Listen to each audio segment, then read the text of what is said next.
All right. So I'm going to apologize in advance. I lost my voice a little bit this weekend, so I'll do my best to speak loud enough for everybody. Things coming up, we have mastering tonight and Wednesday night. It's stuff that we've already done, just the end of chapter 15, looking at chapter 16, homework in that. Wednesday we'll have a group quiz. Thursday there's a seminar in here at 11 a.m. And don't let me forget to give back your quizzes from last week at the end of class, because I have all those. And they were semi-rough. So either you totally got it, or I don't know what you wrote down, because it was gibberish. So kind of the two extremes. So definitely make sure you get yours back so that you can study from it coming up here in the future. All right, so where we left off, we were doing a titration of a weak base with a strong acid. We did the pH of the solution before. We found that to be 11.3. We did the pH at the midpoint, which we wrote down someplace, was 9.25. And so now we're going to do the pH at the equivalence point.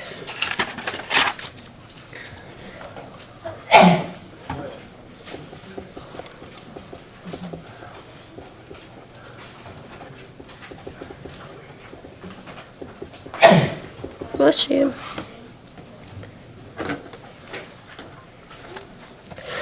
All right, so as a reminder, the equivalence point is where we have equal number of moles of weak base and strong acid in our solution.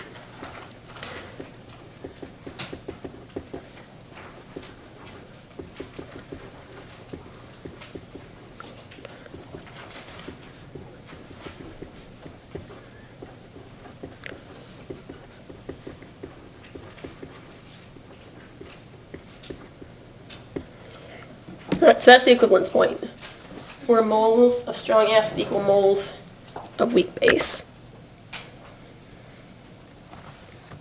And so in the original problem, we had 0.1 molar ammonia, 25 mils of that.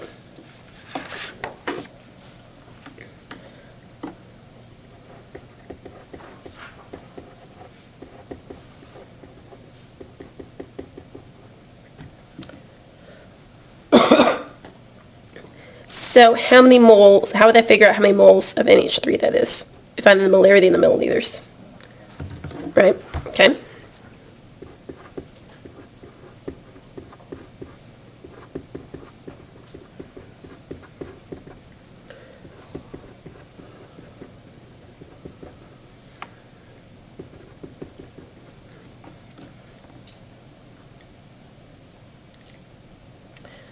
So if the equivalence point is where those are equal, where moles of this is equal to moles of strong acid, and we were titrating with 0.1 molar HCl, how many milliliters of HCl will have that many moles in it? I set it up so it should be obvious. 25.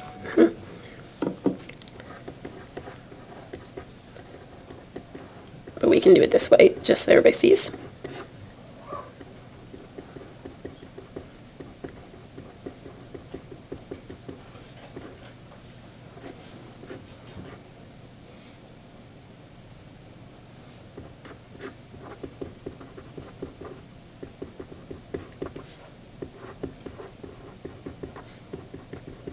Right, so equal number of, happens to be that I set it up so it's equal number of milliliters.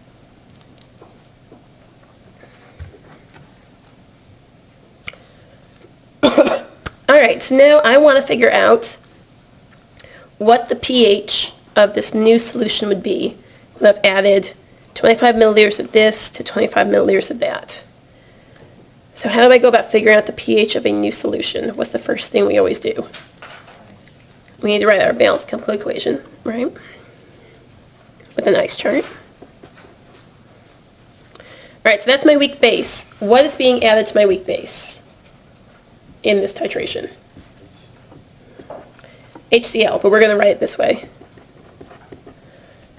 So it's easier to keep track of what's going on in solution. All right, so I got my weak base, my strong acid. What is one of the products?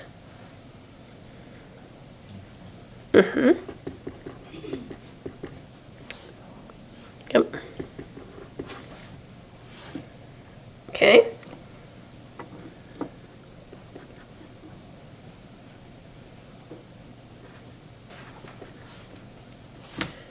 We can just do this a regular ice chart.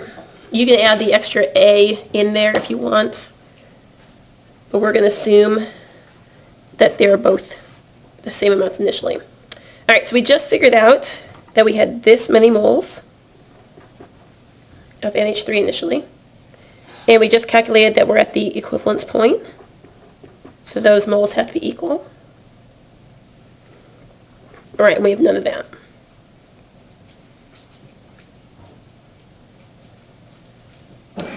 So which one is the limiting reagent? They're both the limiting reagent, which means they both lose the same amount.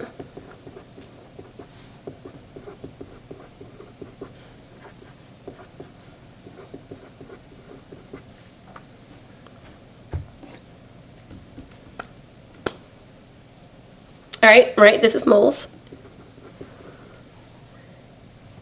How do I figure out what the molarity of my NH4 plus is? How do I figure out what that molarity is? If I have moles, what do I need to get to molarity? Right, so I put in 25 milliliters of this and 25 milliliters of that. So what's my new total milliliters? Right, 50 milliliters.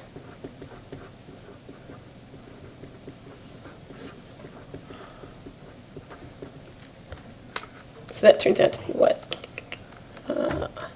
0.05 molar. Everybody good so far? Good. That's part one of how to solve this question. Well, can I get to pH from this? Because that's what I want. I want pH. I don't know anything about the pH. I just know I have this molarity of a weak acid. If, ignoring everything else, I just said I have a 0.05 molar weak acid solution, how would you find the pH? You do a second ice chart. So that's what we're going to go ahead and do.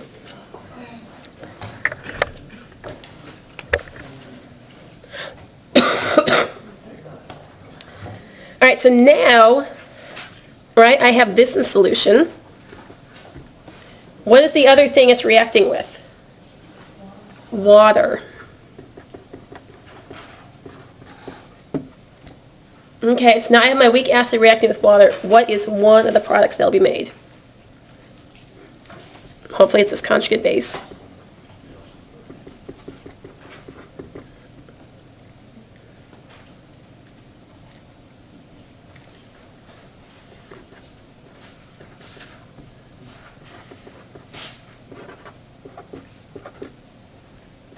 Okay, so it's just our regular old ice chart.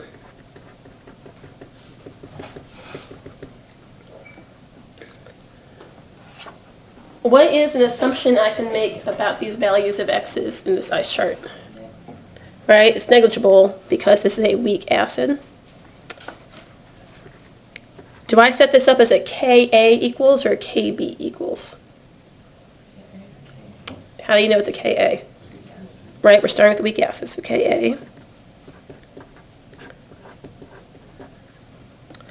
All right, then someplace you'd look it up in the back of the book or in the chapter that Ka for NH4 plus. It's 5.6 times 10 to the negative 10th.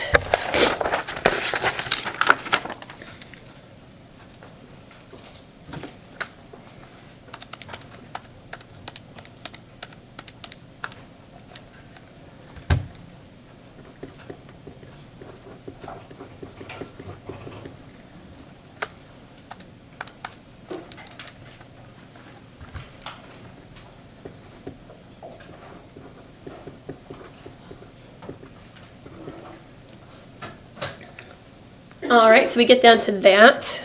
How do I use that piece of information to find pH?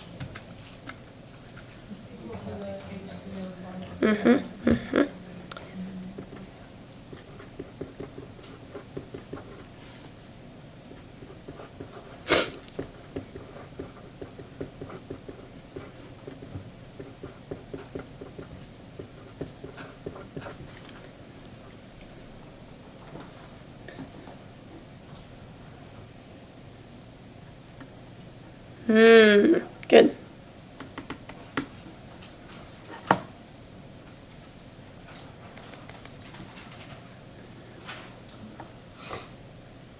So that should make sense, right? The pH that we started with was pH 11.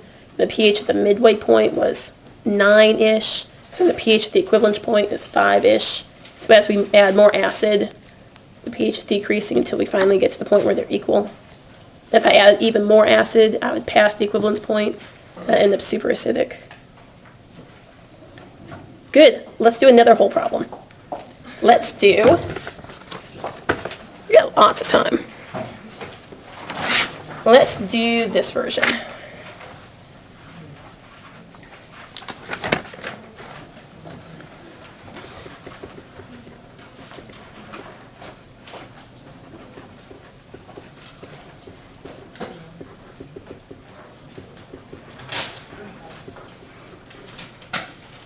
We're going to titrate a weak acid with a strong base. We'll do the opposite case.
All right.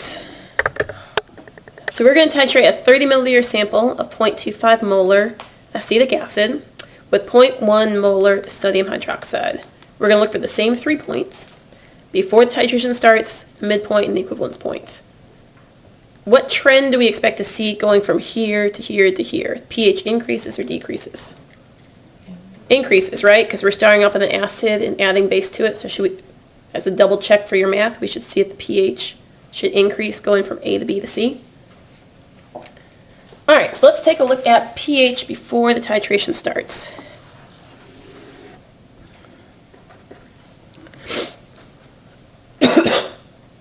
What is going on in my solution before the titration starts? It's just acetic acid and water. Yep.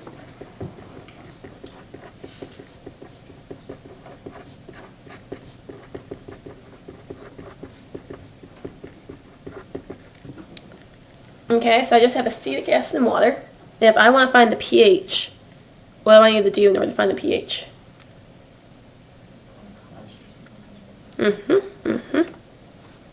Get my ice chart with concentrations. All right, and so I told you that we have this concentration. So we can plug that in.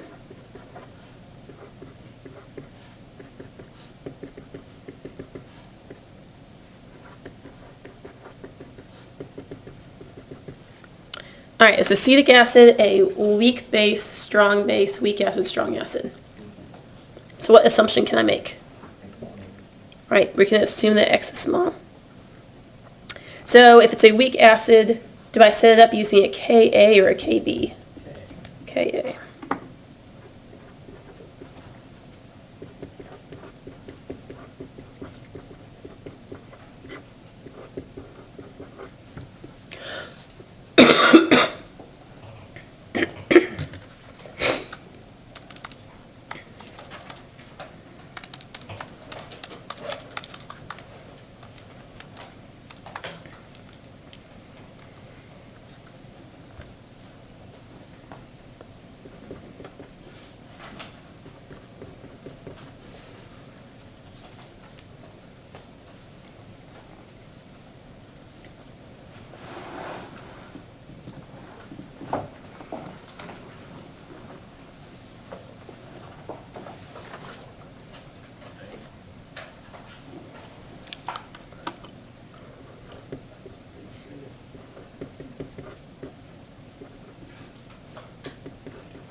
Okay, so does that pH make sense with what you know is going on in the solution? It should, right? Acetic acid in the solution should have a pretty acidic pH. So good. All right, so then let's take a look at the midpoint of the reaction.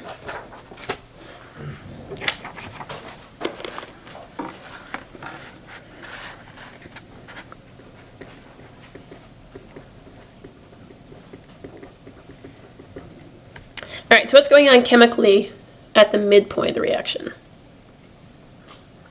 Who's equal to what? Mm-hmm. And why is that?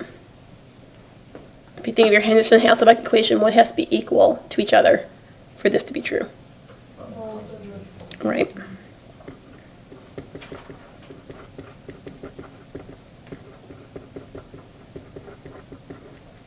Right, so midpoint means these two concentrations are equal, which means the pH equals the pKa. So if you know the Ka, go ahead and find the pKa and figure out the pH.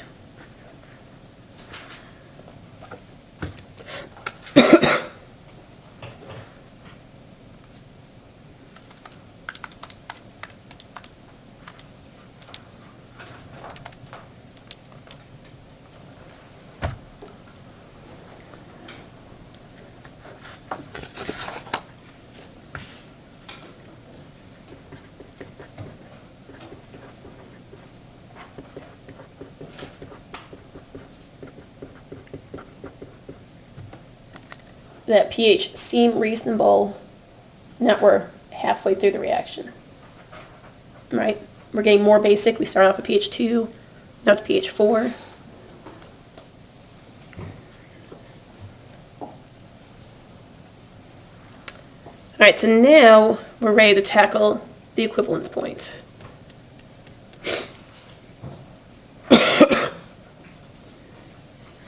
All right.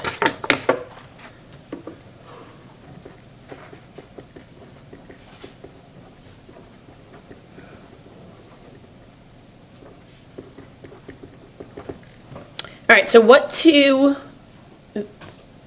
items in your reaction have equal moles to each other at the equivalence point?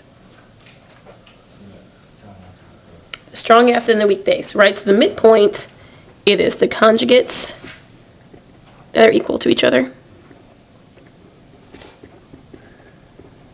At the equivalence point, it is the strong base moles.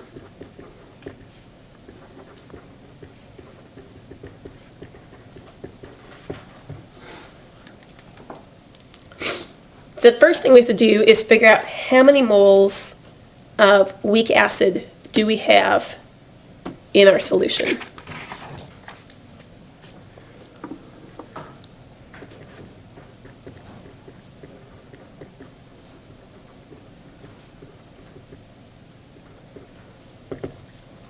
Now I've given you milliliters and molarity.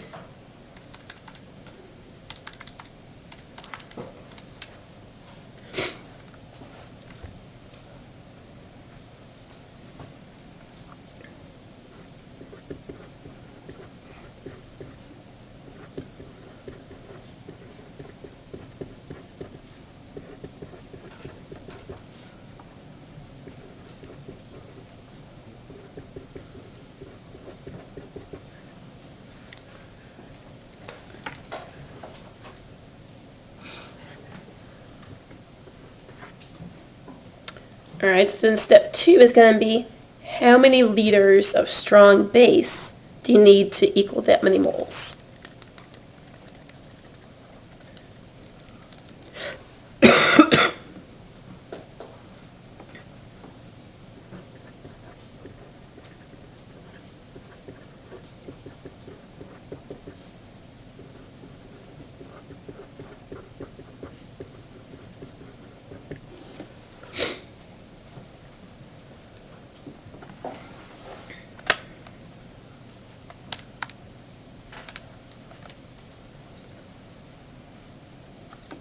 So about how many milliliters should that turn out to be?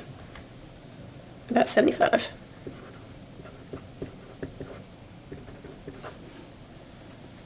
Or 0.075 liters.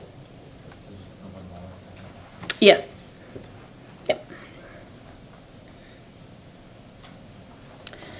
Alright, so now we're ready to do the first of 2 ice charts. Yay! Alright. So in the first ice chart, we're going to look at the strong base reacting with the weak acid. Right? Mm-hmm. How did you get the 75 milliliters? Because we had 0.1 molar sodium hydroxide. Okay. And that many moles. Okay. That should be 75 milliliters. Right? It should be.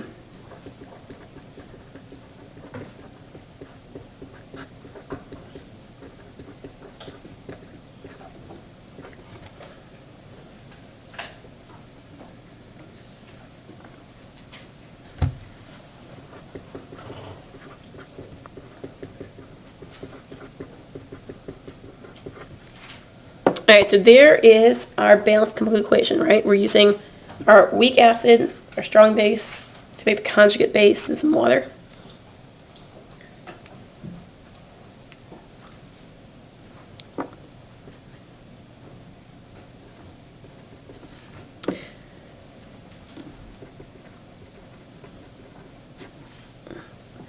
A reminder for you later, this is the table, it's in moles. Alright, so the equivalence point is where this number of moles equals that number of moles.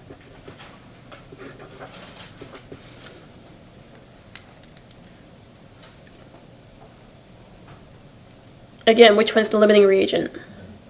They're both, which means they should end up as 0.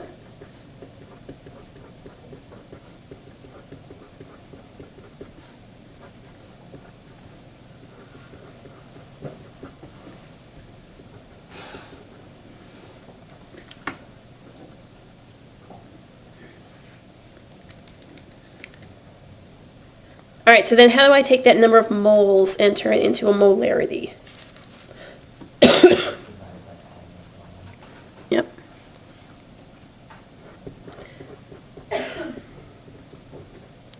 Okay, so what is the total volume at the end of my titration? 105, yep.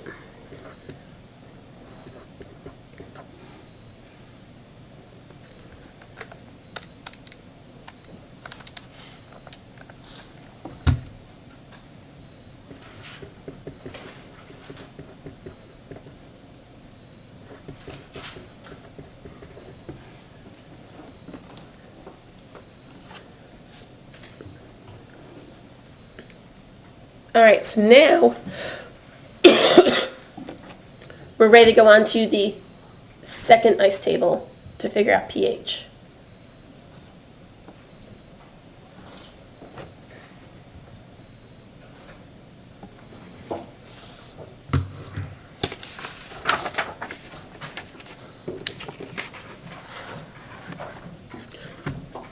Alright, so in the second ice table, I have this as one of my reactants. What is that conjugate base reacting with? Water.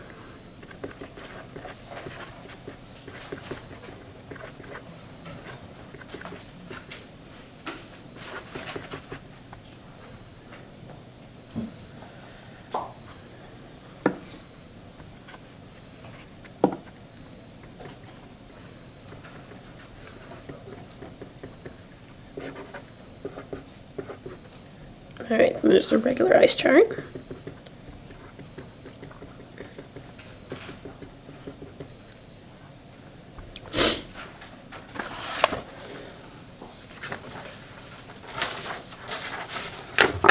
All right, so do I want to set up my equation using a Ka or a Kb? Okay.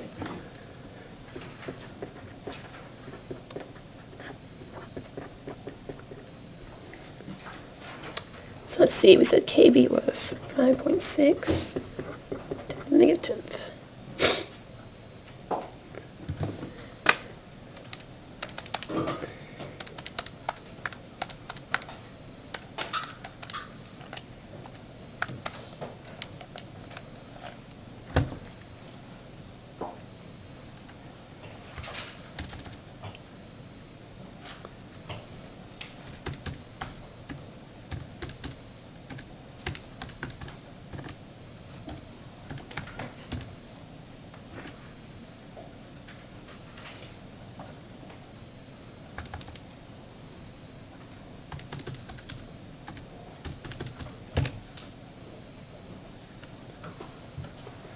Did I lose a zero someplace? I did. Yep, I lost a zero in my transcribing. There we go.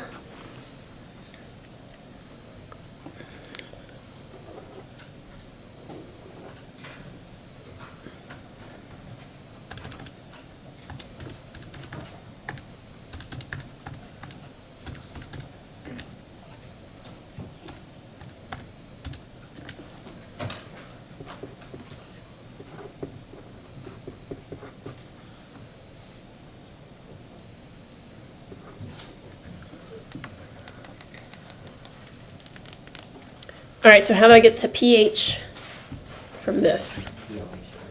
I'll probably do the pH first, yeah.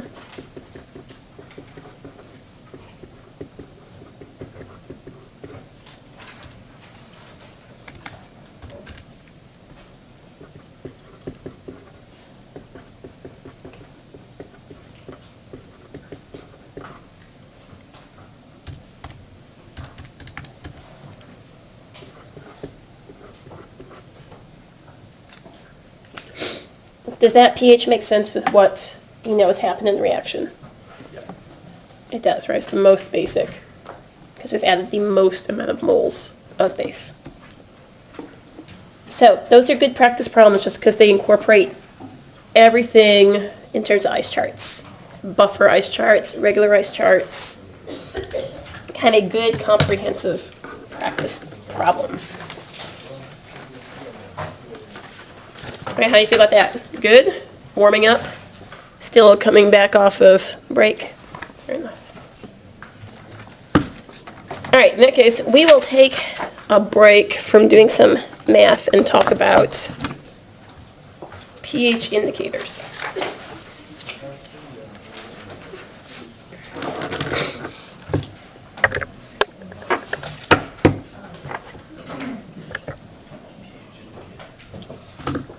Yes, let's do that.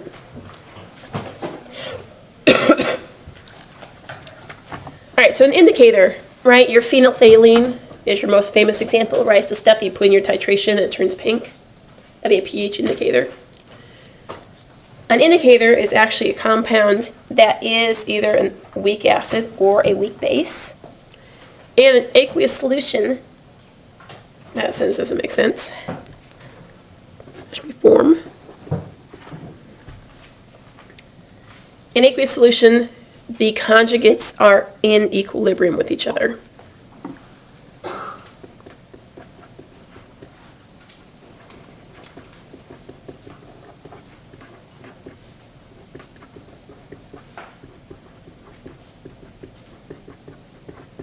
So we could write something like this.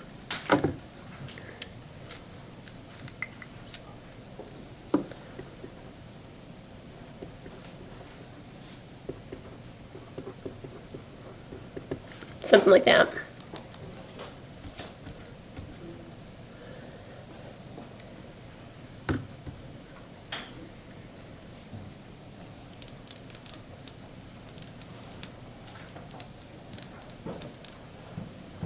So we have an equilibrium equation where I have the acid form of the indicator. In this case, it's a clear, right? Your phenolphthalene's clear.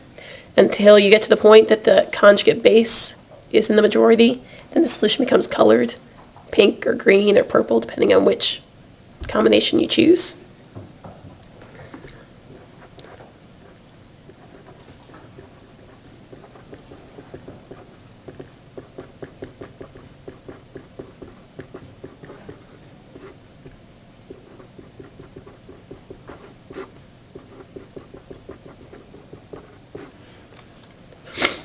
Right, so if they're a conjugate acid-base pair, we can use the Henderson-Hasselbalch equation to determine the concentrations of each.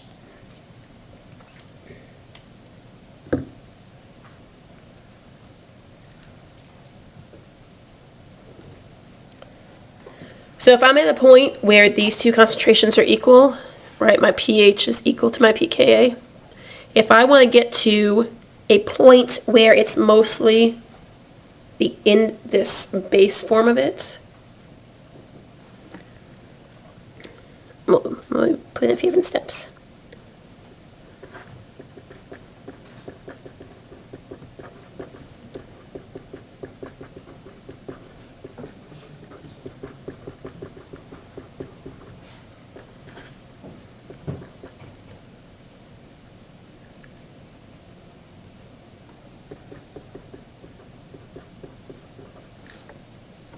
If we are at a pH that is less than the pKa,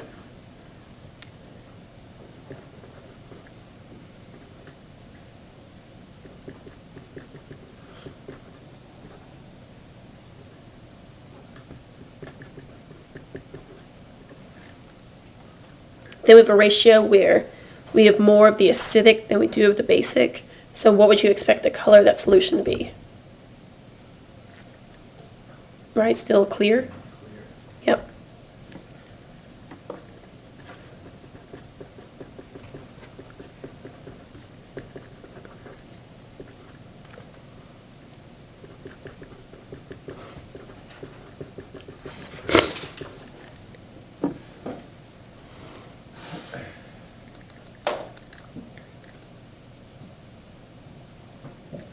If I'm at a pH that's greater than the pK of this acid, now I have more of the colored indicator than the non-colored. So this is the point where your solution changes color. So let's say you're doing one of these titration questions, right, the one we just did. And we said the equivalence point was pH 8. And I want the solution to change color when I get to pH 8. What should the pKa of my indicator be, approximately, so I can find that equivalence point? 8.8, right? So you want to pick an indicator that has a color change, a pKa, about the pH that you know the equivalence point is.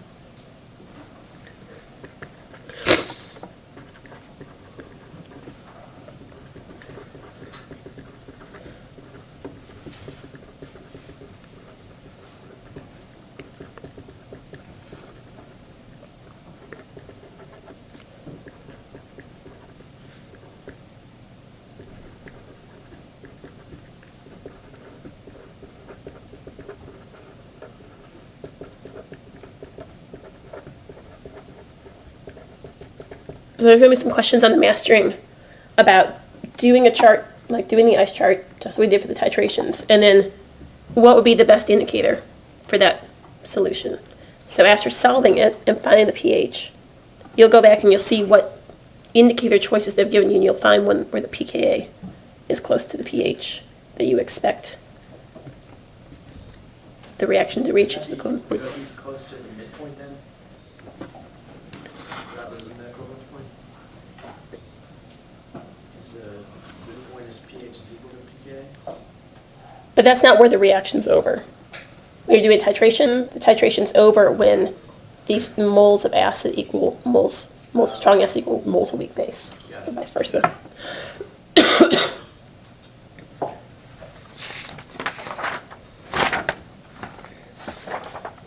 All right, how do you feel about that one? Good? That's just a fun fact. All right, so we're going to get started at least for a few minutes on this last section in the chapter about salts.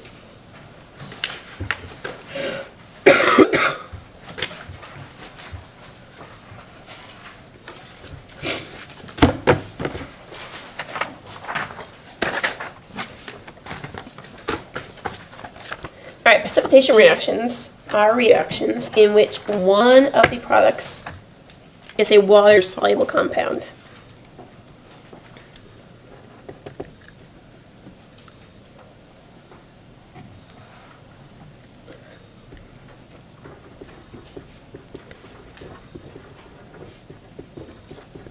I guess seems obvious, Val, right? And the other one's not, right? Because you have to have a precipitation. Otherwise, it's not really a precipitation reaction. All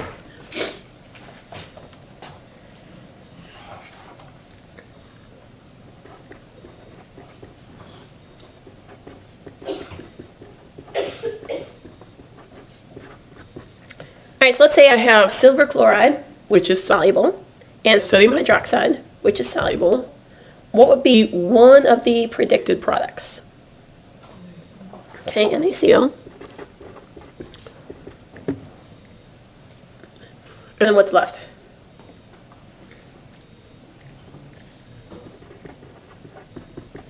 Right?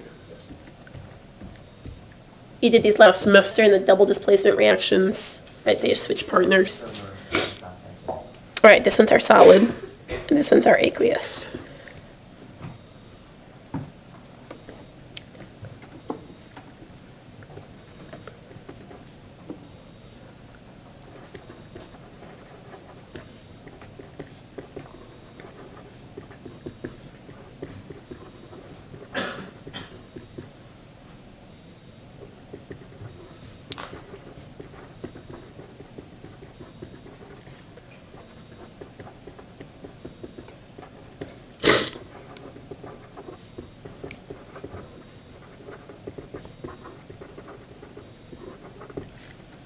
Okay, in case, perchance, you've forgotten all the solubility rules.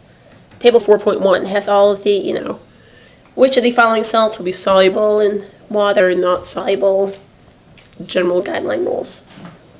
You need to have those memorized for the test. Memorize is a strong word. I would say be able to recognize them as which one will be soluble, not soluble. So, actively learn them.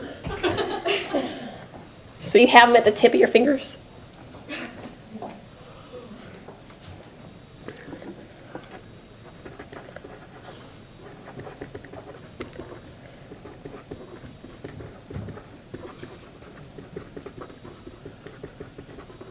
So, right, it's great that we can make a prediction, but wouldn't it be even better if you could quantitate how much would be made? Don't worry, we can do that.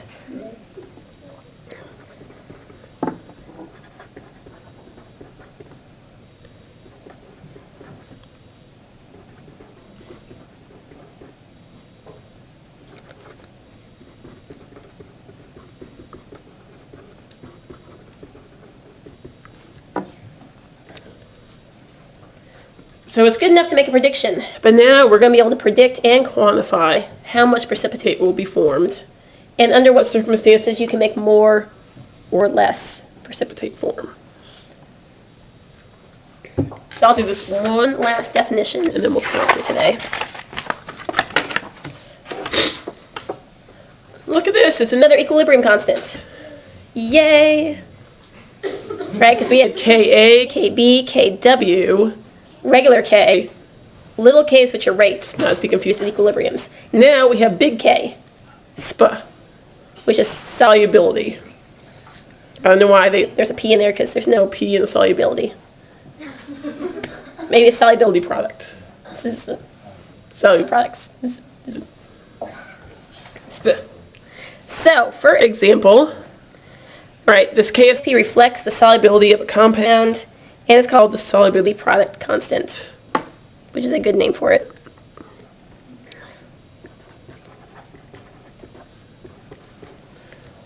All right, so let's say we have silver bromide. That is insoluble, it's a solid.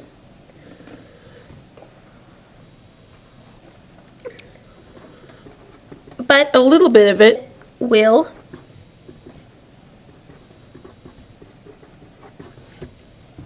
fall apart into those two ionic portions, the silver +1, the bromide -1 ion.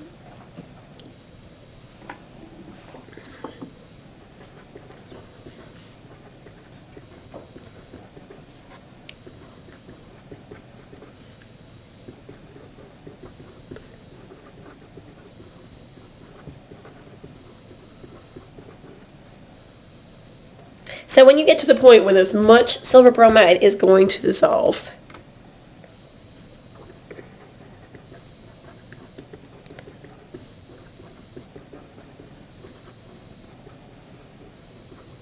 we call that point saturated.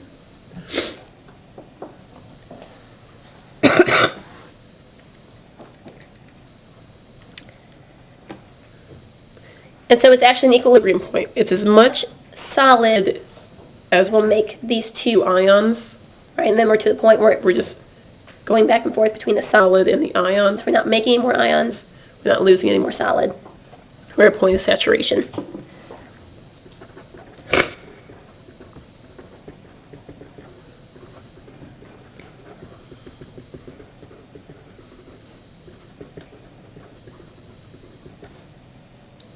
We can write an equilibrium statement.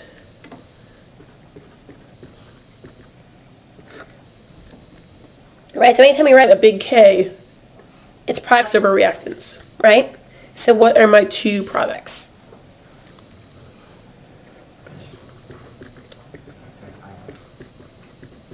Right, those two. What is my reactant? Does it get included in the equilibrium? It doesn't.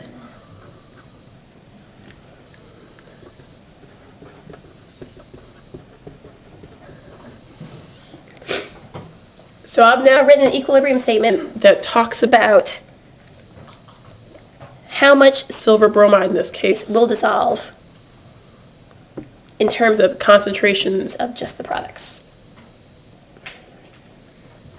All right, we'll do some math with that Wednesday. I have all the quizzes to turn back.